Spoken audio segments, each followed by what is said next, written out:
Jamie Dimon from JP Morgan, the CEO of JP Morgan, apparently crashed out. So there was leaked audio of an internal meeting that has been kind of making its way around the media 5 days ago, where he's expressing his feelings about working from home. You're probably going to guess he doesn't like it. So he's mandated a 5 day working from the office week, so back to normal, and he doesn't care. It's pretty much kind of his last say. Either take it or leave it is his stance. So this is the snippet that really circulated across different media channels. So let's have a play. Let's have a play of this. Paying attention, not reading your stuff, and if you don't think that slows down efficiency, creativity, creates rudeness, and stuff, it does, okay? And when I found out that people are doing that, you don't do that in my meetings. You go to meet with me, you got my attention, you got my focus. I don't bring my phone. I'm not saying text to people. Right, so apparently he's, according to this snippet, he's kicking this off with really this idea that you can't really give full attention on Zoom meetings. You've got people doing multitask work. And he's obviously very annoyed. I mean, this is why I'm calling it the crash out. He's very annoyed with the fact that he seems to be believing that people's focus has significantly changed because they're working from home. That's what he's suggesting, right? And we'll share some narrative about that in a bit. Okay, it simply doesn't work. And it doesn't work for creativity. It slows down decision making. And don't give me the work from home pride. Okay, interesting. So now, second point is decision making and creativity. Apparently that's slowed down by working from home as well, according to what he's suggesting. So being in the office is going to increase creativity and accelerate it, right? That's the counter argument. Perfect. Friday works. I call a lot of people on Friday. They're not a person to get a hold of. Lovely. Third point is people on Friday stop working, right? So you can't get hold of people on Friday, no one's around, etc. So apparently people being in the office on Friday is going to make them more accessible. That's interesting too. When I was hearing that, I said, okay, this guy's very emotional. This has been a complete crash out. I almost assumed that it was maybe one of these secret conversations on the phone, the way he's kind of swearing, etc. It just seems like not the greatest representation of what you want from someone who is the CEO, of one of the most powerful financial firms in the world. I mean, JP Morgan, Goldman Sachs, all of these investment firms, some would say they have even more influence in the world than presidential candidates. And yet here he is just swearing and kind of to some degree losing his control. So that was my initial reaction. Now, you've already known my kind of pre-existing thought, which was this is just a lot of excuses to get people to go to the office because they own real estate. That's it. But now listening to the longer transcripts, because that's been released now, let's have a look at kind of what the wider context is and then start really breaking down the points. Had no reason to do so, but I knew that if I couldn't support it, I couldn't in good conscience manage this team to do so. And the main issue is that my managers also so this is the IT couldn't guy. manage that. They could not speak to it either. The answers that we got at the time were effectively because I said so. In 10 years of... So again, he's just saying, yeah, the only justification I've had about this change is, yeah, we say you're working from the office, tough shit, and it's like, okay, fair enough. Working here, that's not an environment that's ever even been close to it. Our work here has always been work by your conscience rather than by a directive. And I have to say that is because of your leadership. And I love what this employee's done here.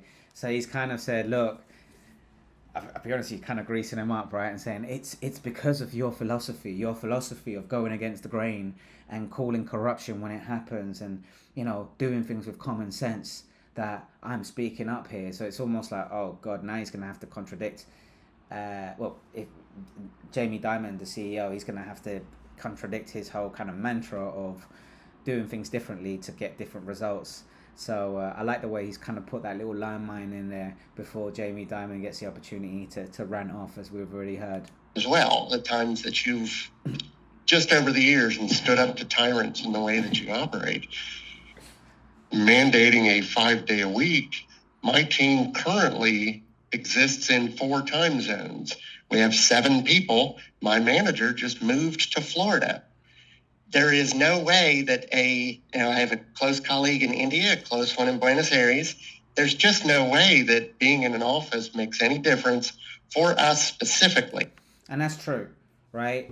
The interesting thing is people haven't, we're all talking about, lack of communication, lack of creativity, decisions taken long to make. These organizations like JP Morgan and many that are doing business globally, we need talent in different time zones. And even when in the office, we hardly get the opportunity to talk anyway. I say that because, when I was in an American company, and I had colleagues in Boston and scattered across New York, etc., etc., I would only get the ability to meet with them probably about 3 o'clock UK time, maybe 4. And most of the time, they had business meetings or external meetings with other customers. So I didn't get any opportunity to be creative with them. And in fact, I sometimes had to stay in the office till 8 o'clock, 7:30, waiting for them to be available, right? And it just simply didn't make sense to leave the office, because by the time I got here, I'd have to rush in, connect to my laptop. I didn't have an office set up, so I would have to just wait aimlessly and just do extra work, unpaid work, in the office, waiting for someone to be available. Now that things are remote, I can get on my laptop immediately. And in fact, I'm probably more available now on different time zones than I was before. I'm gonna give you a complete answer. There is no chance that I will leave it up to managers. 0 chance. The abuse that took place is extraordinary. And so you may be a great manager, but the notion that everyone's going to say, well, me, and I'm going to give you examples how bad it got, okay? Now, just before I do that, 60% of Americans went to work every day during COVID. And, somehow people who work in places like this, they didn't understand. You're manufacturing. Who delivered your food? Who got the food? Police, firemen, our branches. A lot of you had to come into work and stuff like that. So the notion that everyone's working from home and it works great, that was not true. Good point. So, yeah, don't feel sorry for the people that worked from home and now are coming back into the office. That was, people go on premises. That's the way things have worked for a very, very long time in the workplace. And yes, food delivery drivers work from their vans. People in the supermarkets are on premise, and they are worse off than people that work at home. Absolutely. So, but I don't know the point he's trying to make here. It still doesn't make any sense to me, because he's talking about managers being abusive. Again, I remember working in the office and managers were still taking 2-hour breaks. Managers were leaving early whenever they wanted. Abuse happens. Yeah, abuse happens everywhere. Abuse, abuse can't be attributed from working from home. Like, you can't attribute it solely to the fact that they work from home. Okay, they work from the office now, they're going to be less abusive. That doesn't make any sense to me. I've seen it. I've seen expenses, the amount of abuse that managers do, and senior executives as well. So I'm in sales, people that work in, strategic sales, all the big wigs. The amount of wine that they're drinking on company time, they'll have a meeting. Oh, let's have the meeting in the local restaurant. Oh, let's have a meeting in a bar. And the lesser senior people, they're stuck on their office, having their lunch break at their desk, eating a ham and cheese sandwich for $2.99 on their own money, because they're sick of buying the local wasabi that cost them £20 a day. They're sick of giving, a sizable amount of their income in both transport and on food expenses, whilst the managers are swanning around at least 2 or sometimes even 3 times a week having dinners on the expense cards. I mean, where's that in this the discussion of this? Extended breaks. Oh, it's okay when they're late, but when the employees are late, why are you 2 minutes late? Why are you 3 minutes late? I don't know. I still don't understand how they're pegging this idea of working from the office to, oh, well, that's going to eliminate abuse from managers, or that's going to eliminate abuse from employees. I'm still not understanding the correlation here, and I just find it interesting. And yes, people work from their workplaces. There's loads of industries, doctors. Doctors have to be in the hospital. Yeah, absolutely. But just because that's the case, it doesn't mean that, okay, oh, all of a sudden JP Morgan cares about everyone being fair. Like every one situation being fair. I don't know. Like I'd understand if this was coming from, I don't know, an NGO, or if this was coming from an organization that didn't care so much just about profits and cared more about humanity as a whole. I would understand this, right? But I don't think JP Morgan are mandating this because they want everyone to be fair and equal. Not the case. But anyway, let's continue. We've always had work from home. I'm not against work from home, okay? And so we have 10% of our people, mostly in mortgage and certain call centers, who work from home. We started a virtual call center in Detroit. Okay, they've always been okay with for work from home. Yeah, for executives, for the higher people, for the senior people. That's why he's put that in. Do you think that once he gets this mandate, the juniors, the intermediate people, the people that are not in a higher managerial roles, that they're going to have access to work from home? Of course not, because that's what it was like before. Honestly, before 2018, I didn't even know that working from home was possible. Genuinely, I didn't even think it was a possibility. I didn't even know that I could take my laptop home. That's how bad it was. I remember they gave me this VPN thing. I didn't even know what it was. This VPN thing.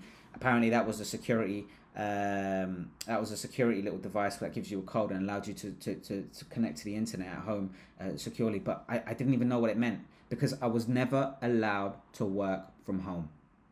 It was severely frowned upon. God forbid that I said, oh yeah, unfortunately on Wednesday I've got a couple of things to do, so I'd rather work from home and etc. Absolutely not. There was no flexibility on that whatsoever. Even on Fridays, no, I had to be in the office. So, but yet my managers, they would have 1 or 2 days working from home, right? Even back then. So he's put that little clause in so that they can do it whenever it's convenient for them. But for us normal workers, absolutely not. So again, I'm not getting this sense of this is a genuine reason, but let's maybe I'm wrong. I mean, if you do contest this, please put it in the comments. Of course, there are nuances to this based on the different industries that you work in. However, this blanket approach of just saying that's it, we're at work from the office 5 days a week, right? Because of these reasons, I think it's a load of BS. Honestly, it just so far just sounding like a guy that just wants his office to be full of people just because. Now we have one in Baltimore, but it's very efficient. It's trackable in a very specific way about how efficient it is. Okay, and also it's a free world. So I'm not against if you want to have a company working from home. That's fine. Now your manager moved to Florida. We never made a promise to be forever. That's their problem, not mine. And so people that we moved, we didn't move. We always told people we're going to be a work from the office type of company. And so we allowed 3 days and 2 days. But here are the problems, okay? And they are. See, I love that. We never made you a promise that, you could work like this for forever. To me, this you're free to go, basically. I love that. I love that transparent. Hats off to Jamie Dimon, because I need people to understand that there is absolutely no loyalty between these big organizations and yourself. And I just find it very hypocritical that when you're actually applying for jobs in these organizations, they want to see you with a 5-year, 6-year, 10-year track record in a specific organization. So they want to see the loyalty from your part to them. But like they said, we haven't promised you loyalty. We haven't promised you predictability that this is going to be ongoing. It was fine. It was fine for you to adapt and work from home when the world was working from home and we had a tragedy. But we never promised that it would stay that way. We never promised that we would carry on being flexible. We were flexible because it was in our convenience. But now that it's no longer convenient to us and our bottom line, you're free to leave. You're free to go. Yes, absolutely. This is a negotiation thing. But then why do you behave like people need to have 5, 6, 7-year track records at an organization like yours in order to be able to hire them if you don't offer them that level of loyalty in return? I don't know if I'm explaining myself properly, but ultimately, there's a lot of organizations that are looking for these 5-year, 6-year track records, and they say, "Oh, why did you leave?" "Oh, I left because I needed, I got a salary increase." "Oh, but that just shows that you're not dedicated to the company. You're not dedicated." Okay, so I'm meant to be flexible and take £10,000, £15,000 less and reject this offer per year because I need to show loyalty to you. But yet, when it comes to you upholding an agreement to say, actually, you're still doing your job, I'll allow you to do it from home in California, we'll be loyal to you in that regard. Absolutely not. Go away. Go find another job. You're free to go.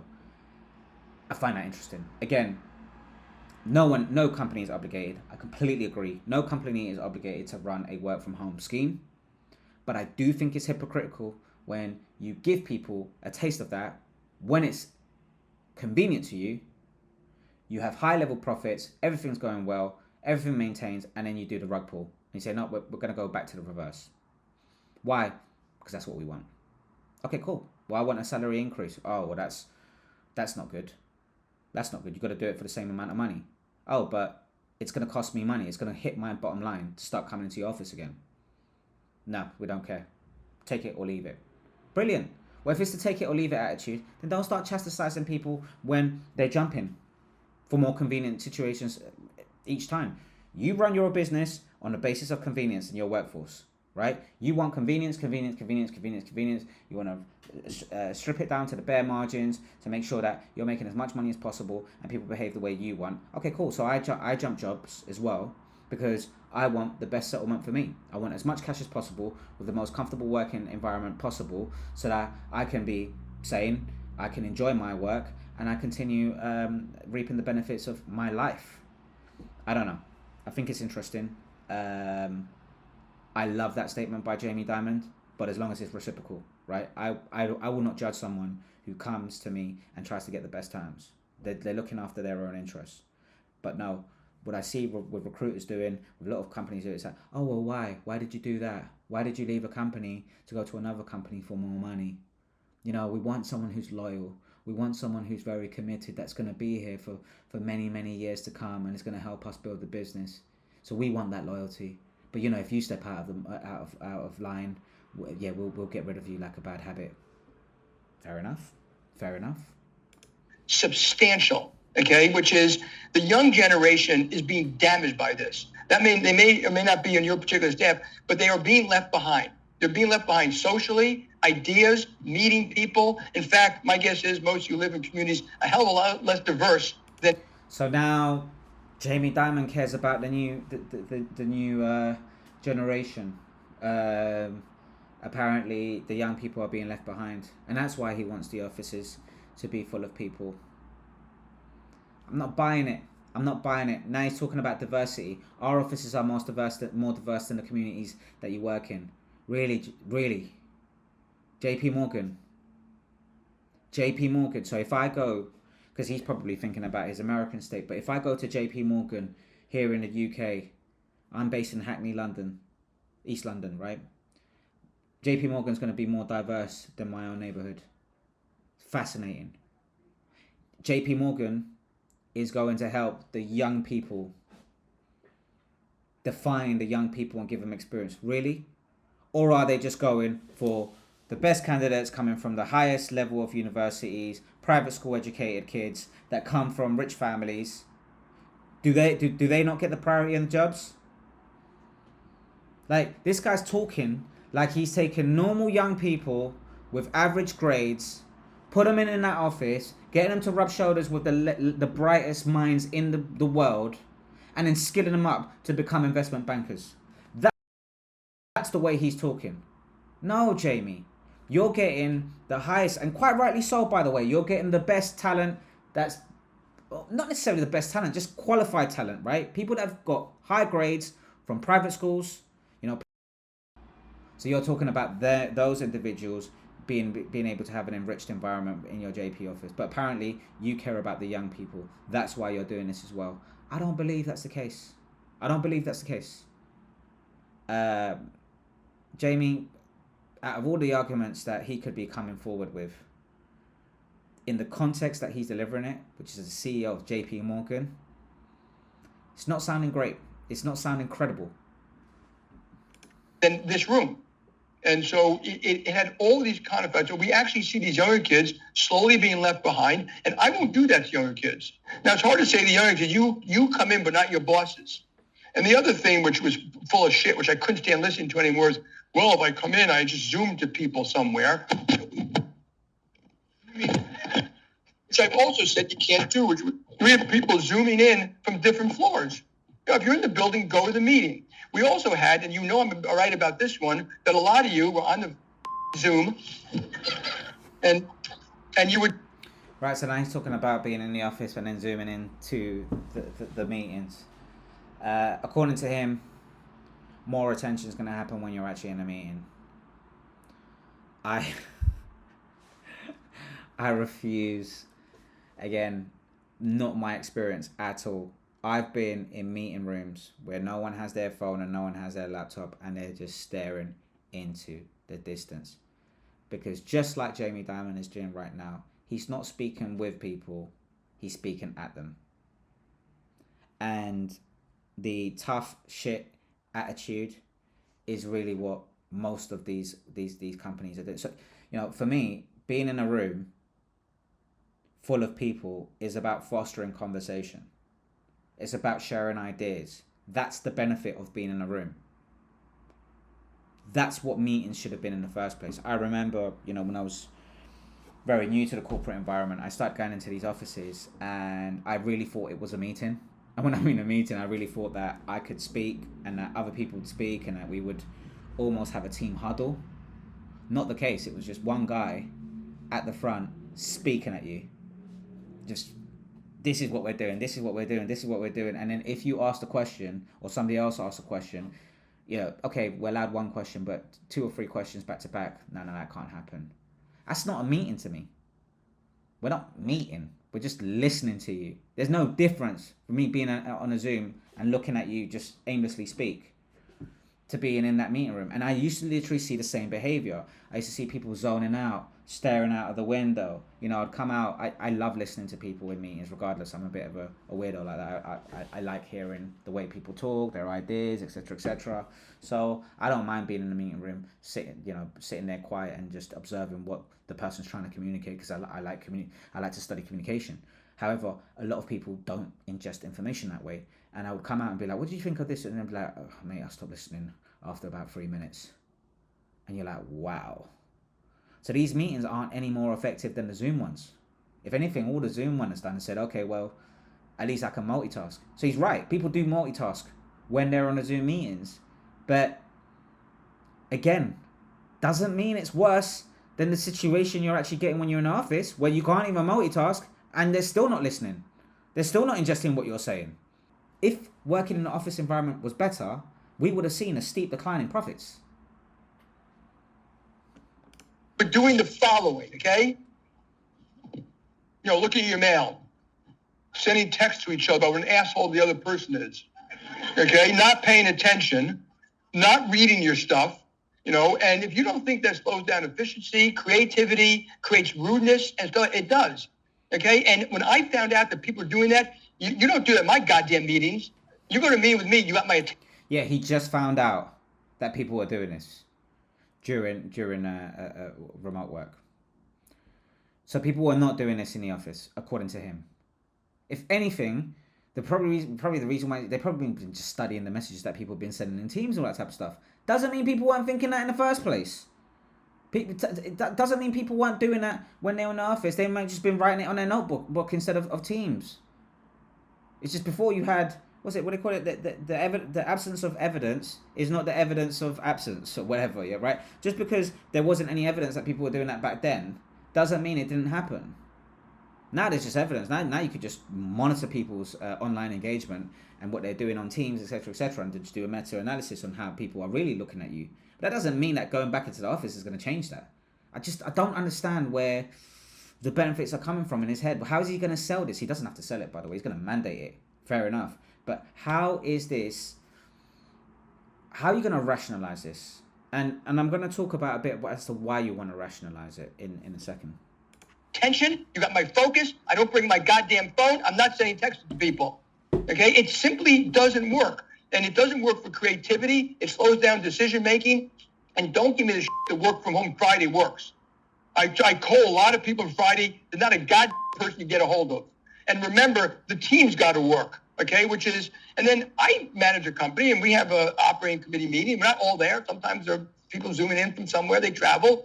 But all day we're talking to each other. What about this? What about the constant follow-up, which you don't have by Zoom on any team.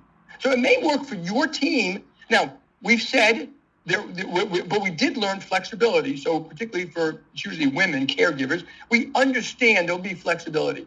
But I'm going to be tracking very closely managers. Our managers simply didn't manage. I'm going to go back to another bunch of stuff that's been in my mind recently, okay? And so we have that they didn't manage. They were making exceptions, and people were making exceptions for exceptions. And, meanwhile, our headcount has gone up 50,000 people in 4 or 5 years. And people tell me, well, we don't need all those people. We were putting people in jobs because the people weren't doing the jobs they were hired to do in the first place. It simply doesn't work. I will not be responsible for a company like that. Okay? It's interesting. It's very interesting. Now, so he's now saying that, okay, because people aren't doing their jobs remotely, we're now having to hire more. Not the case. The reason why they're hiring more, a lot of organizations are hiring more, it's simply because they just want to show growth. They want to show market growth. It's one of the KPIs. Oh, look, we've got 10,000 employees. What to do? Look how big we are. We're so powerful. We're going to grow our business. If an employee 5 years ago was generating 200K and we only had 100, so if the per capita, so the per person revenue generated was 200K and we had 100 employees per year, right? So 200K per year each. Okay, well now we've got 1,000 employees. So if each one of them generate the same 200K, we're now going to grow X amount. Those are the type of kind of calculations of it. So he's going on like that's the only reason why companies were growing their headcount, right? Was because of that. No. Very disingenuous. Look, I'm not saying that companies shouldn't go back to the office. I have been frustrated sometimes when I need to access people and they're just not around. They're in other meetings, or sometimes they have personal duties and I can't get hold of them and I really need kind of to bounce an idea. But guess what? Same thing happened when I was in the office too. A lot of people saying, look, I can't meet right now. People booking out meeting rooms to be alone and they'll stay there for an hour or 2 hours. I couldn't interrupt the meeting. Generally needed an idea. And then by the time they came out to another meeting, they had another meeting and they'll just be boxed off in glass rooms. Being in the office does not guarantee this constant fluid communication that he seems to profess that happens just because you're in an office environment. And I think the main thing that I'm very, very interested in is they're telling people to come back to the office, but they're not offering any more money to incentivize that transition. They're probably saying to yourself, well, why should they? They were paid that salary before and they were happy to go to the office. Why should they come back? You can't unsee what you've seen. COVID forced us to understand that we didn't need to travel for an hour or 2 hours in the rush hour in the morning and then do that again in the night. That's 4 hours wasted. We all knew it beforehand, but there was no leverage. There was nothing. There was no proof. There's no tangible proof that people could still work and deliver and be and from home. And now we've seen that we can. So to be forced to go back to the office just because they say so, and still have to fork out the money to do that, the time, because time is money. 4 hours worth of commute. You're no longer taking your kids to school. You're no longer able to get back home and cook as quickly. So you're eating junk. You're also going to the office and spending on sandwiches, on whatever meals are around that cost 10, 15 pounds a pop. So you're spending on average maybe like 20, could be £25 a day just to feed yourself once you're outside of the office. How do you unsee that? How do you genuinely unsee that? And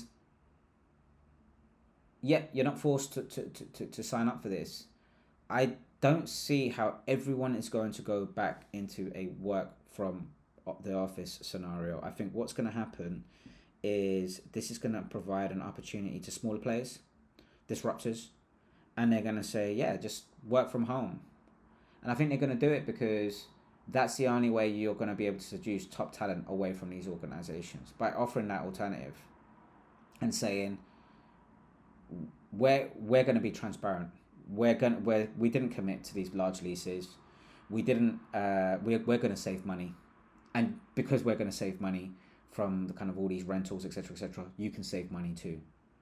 I think the WeWork situation, or models like that, where you can kind of have Regus temporary offices, or just commitments of 1 day a week or 2 days a week, or just smaller sized offices where teams can alternatively meet different days a week. That makes sense. That's reasonable. It's fine. It's fine for us to meet in person once or twice a week, but mandating that throughout the week, I just don't see how we can regress to the past. I'm very, very curious as to how they're going to be able to implement this in a successful way, keep employee morale. This guy, Jamie Dimon talks about working from the office 7 days a week. Yeah, you're the CEO of JP Morgan. You are expensing all of your meals.